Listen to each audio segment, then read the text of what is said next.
Embaixador Timor-Leste e Japão, Elidio Ximenes, hasoru malo o professor Yamada Mitsuru, husi Universidade Waseda no Iwao Kitahara, ia encontro-ne qualia com o progresso Centro Estudo Japão-nien, ia UNTL, nebedadaune atende estudante na inhatnulo resinen.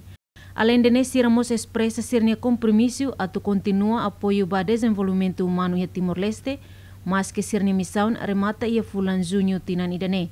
Plano sira inclui intercâmbio acadêmico entre Universidade Waseda no UNTL, no esforço a tu assegura bolso estudo para estudante timor-wansira, lihusi parceria com a empresa japonesa Sira.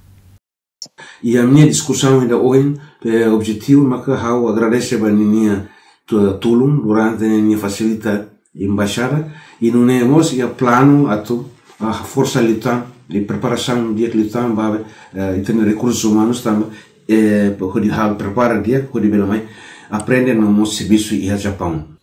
Professor Kitahara Mos Fosai Katak, no serviço Liga para a Juventude Timor-Wansira, a oportunidade de estudar no serviço e a Japão, lihusi programa formação estagiário técnico TIT. Nia informa Katak, programa oisca se habelar e atinan oin, onde aumenta o número de estudantes timor-wansira, nebesimo formação agricultura no lian Japão nien, e a Fukuakan, onde foi oportunidade para litan para desenvolvimento habilidade e arrailior.